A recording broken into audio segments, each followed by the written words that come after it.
नमस्कार दोस्तों। प्रधानमंत्री नरेंद्र मोदी कह रहे हैं तबाही आने वाली है।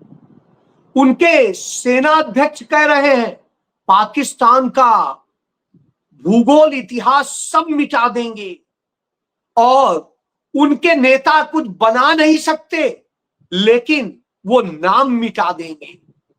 गांधी परिवार का नाम मिटा देंगे, नेहरू परिवार का नाम मिटा देंगे। और इसी तरीके से उनके लोग व्यवस्थाएं नहीं संभाल सकते हैं तो कभी ट्रेनों में आग लगेगी, कभी नीट का पेपर लीक होगा और कभी सीबीएसई की परीक्षा में जो मार्किंग करेंगे वो मार्किंग का एक नया सिस्टम ला करके बच्चों का भविष्य बर्बाद करेंगे।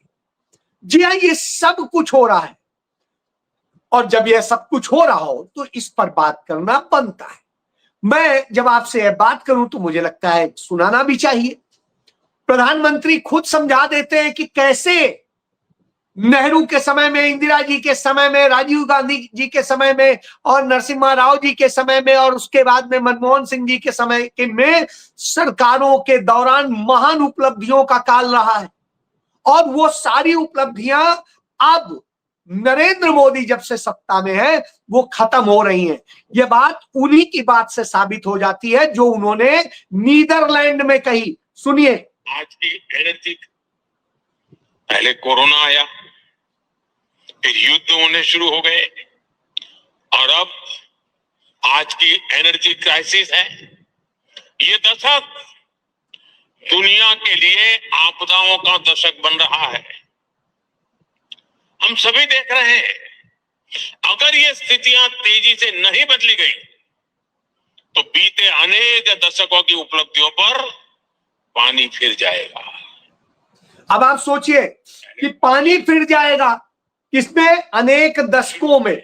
और जो अनेक दशकों की उसमें नरेंद्र मोदी नहीं आते। नरेंद्र मोदी कब से है? एक दशक और 2 साल यानी 12 साल से। एक दशक में 10 साल होते, तो 12 साल से नरेंद्र मोदी है और ये तबाही बता रहे हैं कि एक दशक में ये हो गया।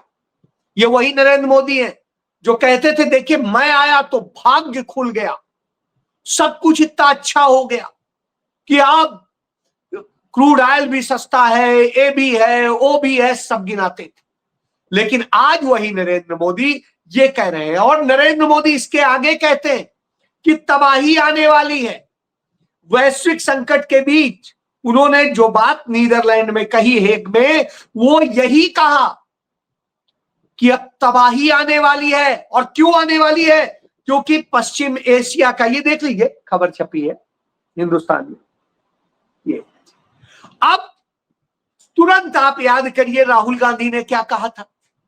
राहुल गांधी ने अब से 2.5 महीने पहले यही तो कहा था, 2 महीने पहले, कि मोदी जी पश्चिम एशिया का संकट बहुत गंभीर है, अभी थोड़ा सा वक्त है, संभल के तैयारी शुरू कर दीजिए तो शायद उतना असर नहीं होगा, हम कुछ बच सकेंगे, नहीं तो तबाही तय है।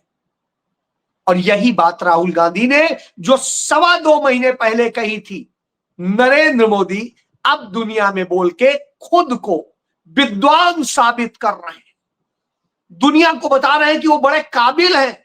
जो बात राहुल गांधी ने जब कही तो नरेंद्र मोदी और उनकी भारतीय जनता पार्टी उनके ऊपर हमले करने लगी, उन्हें गालियां देने लगी और न जाने क्या क्या। साहब फिर चुनाव प्रचार में मस्त हो गए, गांधी परिवार को गाली दो, नेहरू परिवार को गाली दो, पूरी कांग्रेस को गाली दो।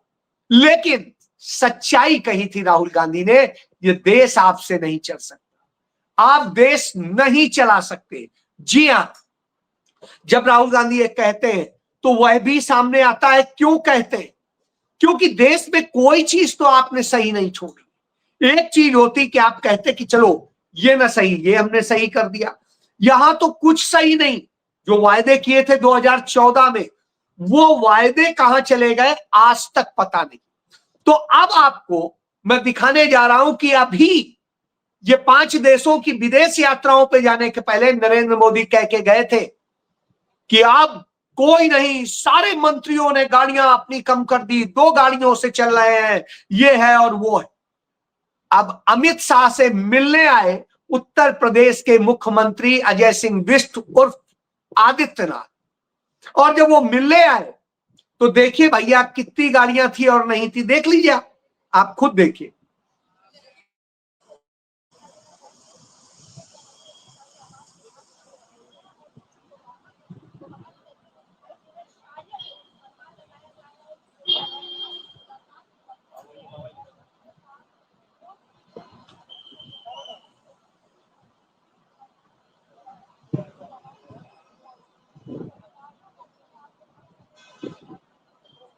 देखिए साहब, ये गाड़ियों का काफिला है, अभी थम नहीं रहा है। तो अब आप समझ लीजिए, ये तो मैं अभी दिखाऊंगा तो बहुत लंबा टाइम लग जाएगा। तो अब आप सोचिए, इतने बड़े काफिले से चल रहे हैं, एक दिन दिखा देंगे कि गाड़ियां आधी हो गई हो। तो साहब, इसको लेके उत्तर प्रदेश के डीजीपी रहे, आदित्यनाथ के ही समय में डीजीपी रहे सुल्तान सिंह बताते हैं कि जो रूल्स है, ब्लू बुक है, उसके मुताबिक कोई मंत्री की गाड़ी और उसके साथ सिर्फ एक स्कॉर्ट होगी, उसके अलावा कोई गाड़ी नहीं हो सकती। लेकिन मंत्री क्या करते हैं, विभागों की दर्जनों गाड़ियां अपने साथ लगा लेते हैं। जिले की तमाम गाड़ियां जहां जाते हैं वहां की उनके विभाग से रिलेटेड और प्रशासन से रिलेटेड लग जाती है, और पुलिस की लग जाती है। तो इस तरह से जो जनता पे होना चाहिए वो खुद नियमों का उल्लंघन करते हैं। गोदी मीडिया को यह बताना चाहिए कि ये कोई भी मंत्री, कोई भी मुख्यमंत्री, प्रधानमंत्री, कोई भी गाड़ियां कम नहीं कर रहे हैं। असल में अवैध तौर पे गाड़ियां रखें, असली जो नियम है उसके मुताबिक रखें, तो उनकी गाड़ी सिर्फ 2 ही होंगी, एक उनकी, एक उनके स्कॉट। उनके साथ निजी उनकी 1-2 गाड़ियां जो हो तो हो, और वो क्यों रखेगा भाई को? तो ये सरकार के पैसे से, आपके पैसे से ये करते हैं। उन्होंने प्रोटोकॉल में बताया कि मुख्यमंत्री के साथ भी, मुख्यमंत्री का एक पायलट गाड़ी चलेगी, एक मुख्यमंत्री की गाड़ी चलेगी, उसके साथ में एक जो है रेस्क्यू गाड़ी होगी, उसके पीछे स्कॉर्ट होगी और एक एम्बुलेंस होगी। बस इतनी ही गाड़ियों का अलाउ। लेकिन गाड़ियों के काफिले आपने देख ही रहे। इसके बाद इसी तरह प्रधानमंत्री के प्रोटोकॉल में उनकी एसपीजी की गाड़ियां और स्थानीय प्रशासन सिर्फ उनके रास्ते को सुचारू करने के लिए होता है, गाड़ियां दौड़ाने के लिए नहीं होता।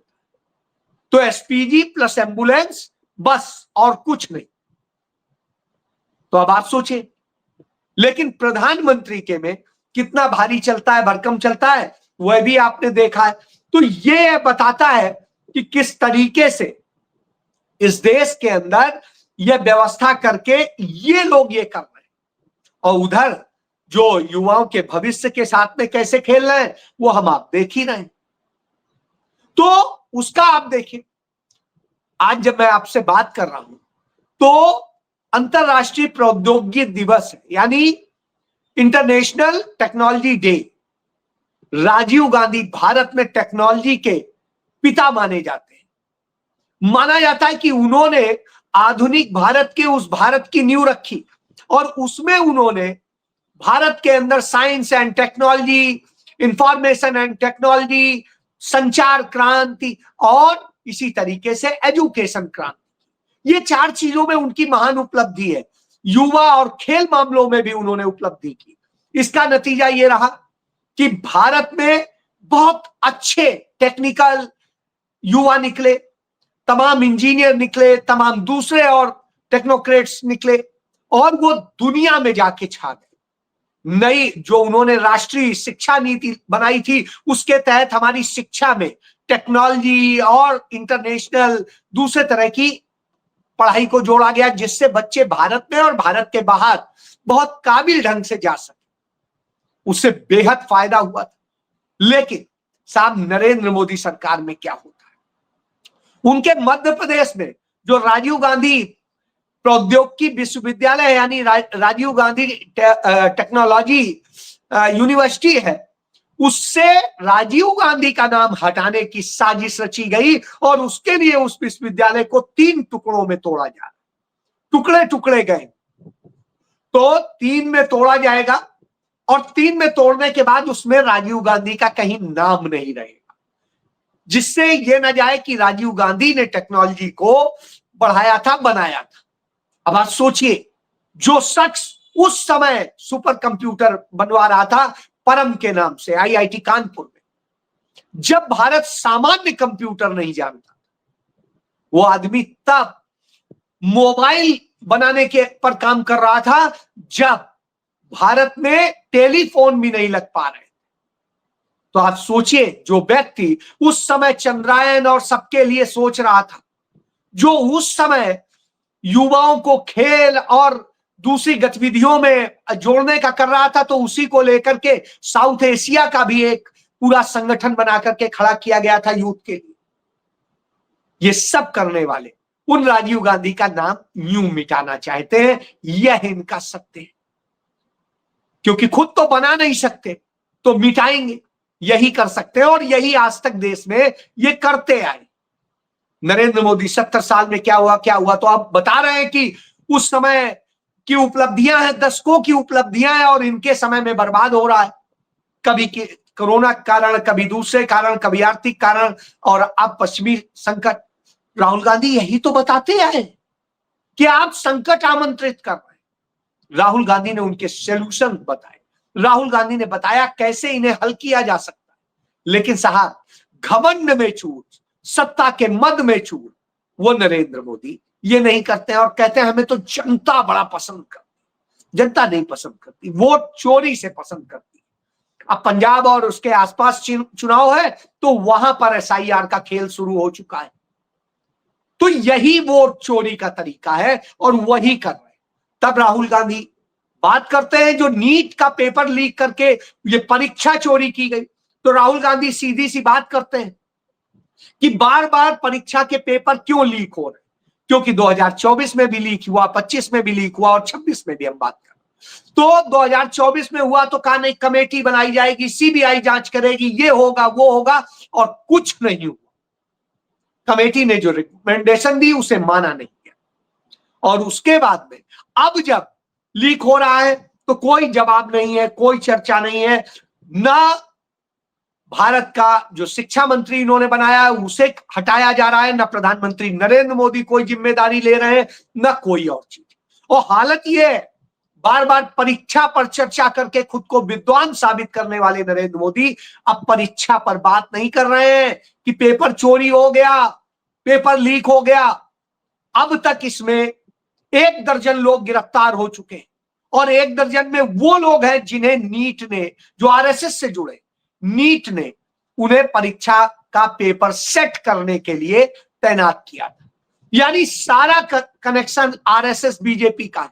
यही शायद वजह है कि बीजेपी की सरकार द्वारा नियुक्त जो तमाम वाइस चांसलर्स हैं, वो वाइस चांसलर इस पेपर लीक को डिफेंड कर रहे हैं। सुन लीजिए, जो परिस्थितियां लेकिन हमारी सरकार है, केंद्र सरकार और राज्यों की सरकार, इन्होंने इस विषय को बहुत। अब आप समझ लीजिए कि यानी बच्चों का भविष्य बर्बाद हो रहा है और आधा दर्जन वाइस चांसलर डिफेंड कर रहे हैं, लड़कों को गलत बता रहे हैं, किसी और चीज को गलत बता रहे हैं, परिस्थितियां बता रहे हैं। भैया, सरकार चला रहे हो या मदारी का खेल खेल? क्योंकि हो तो यही रहा। इसीलिए तो राहुल गांधी ने कहा नीट 2024 का पेपर लीक हुआ, परीक्षा रद्द नहीं हुई और मंत्री का इस्तीफा भी नहीं हुआ।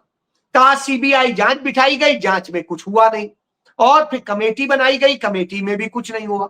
अब जब हम बात कर रहे हैं 2026 में तो पेपर लीक हो गया, परीक्षा भी रद्द हो गई, मंत्री ने फिर भी इस्तीफा नहीं दिया, सीबीआई ने कोई कार्रवाई नहीं की जो प्रभावी हो, और इसके बाद में जो कमेटी अब बनेगी कुछ होगा और सीबीआई क्या करेगी, और प्रधानमंत्री तो चुप्पी साधे हैं। वही प्रधानमंत्री जो बार बार इतना बोलते हैं लेकिन उनके मुंह से आवाज नहीं निकल रही, और जब आवाज न निकल रही तब मीडिया के जरिए यह छपवाया जाता है कि देश के 61% लोग प्रधानमंत्री मोदी को मानते हैं, 61%। और उन्होंने जैसे ही प्रधानमंत्री ने कहा सोना नहीं खरीदना है, उन्होंने कहा हाँ नहीं खरीदेंगे, तो सिर्फ 19% लोग हैं जो उनकी बात नहीं मान रहे। ये देखिए, तो ये भी प्लांट खबरें छपवाई जाती। तो ये है स्थिति कि कैसे मोदी जी ही विश्व गुरु, ये दिखाने के लिए। दूसरी तरफ महंगाई सुरसा की तरह से आ गई है, चाहे एलपीजी गैस का सिलेंडर हो या छोटू गैस सिलेंडर हो, अमूल मिल्क हो, मदर डेयरी हो, टोमेटो हो, गोल्ड हो, सिल्वर हो, वेज थाली हो, नॉन वेज थाली हो, पेट्रोल हो, डीजल हो, सीएनजी हो, सब महंगा हो गया, कोई चीज बाकी नहीं। और अब तो पेट्रोल पंप पे लड़ाई होने लगी है, झगड़े होने लगे।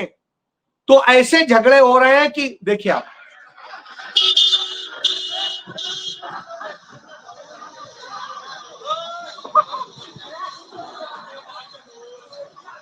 अब आप देख लीजिए, तो ये हालत है।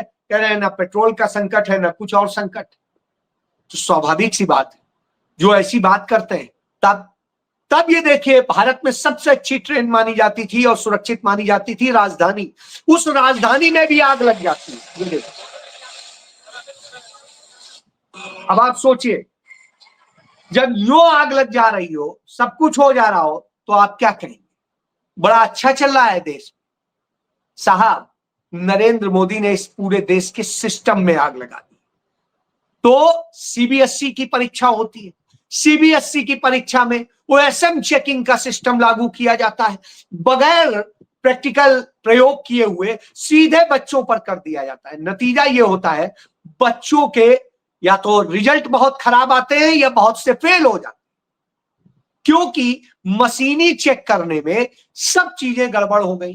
कहीं धुंधली स्कैन हुई, कहीं कोई और दोष हुआ, कुछ हुआ, और उस चक्कर में तमाम पेज चेक हो पाए, नहीं हो पाए, कुछ स्किप हो गए, कुछ हो गया, और पूरा रिजल्ट जब खराब हो जाता है तब बच्चे जाके प्रोटेस्ट करते हैं।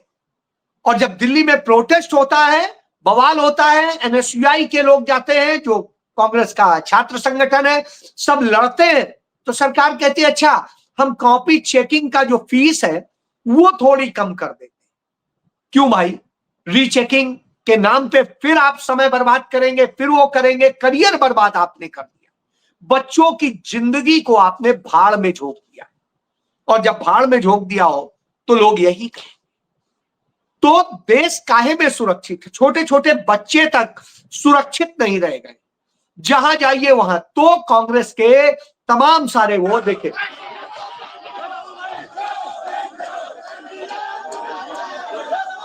तो ये जा करके लड़ रहे हैं, जमीन पर लड़ रहे हैं।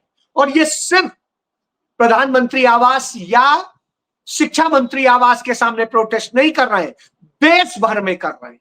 मध्य प्रदेश में मसाल जुलूस निकाला बच्चों।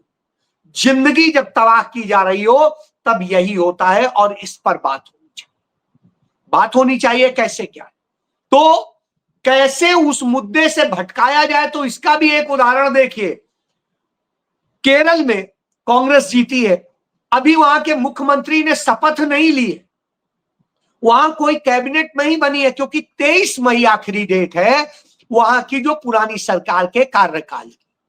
कार्यवाहक मुख्यमंत्री हैं पिनराई विजय, तो उनकी जगह डिजिग्नेटेड मुख्यमंत्री बनाए गए हैं बीडी जो है सुधाकर।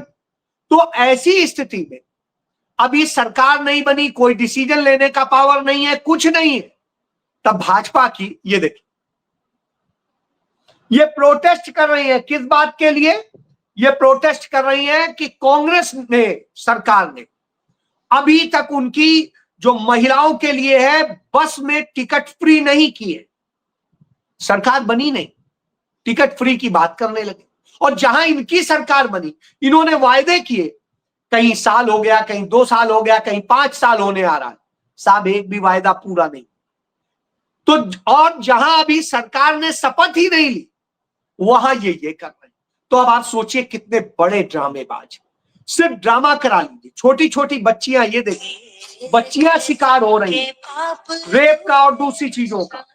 अब आप सोचिए, 3 साल की बच्ची शिकार हो जा रही है। कौन सुरक्षित है देश में?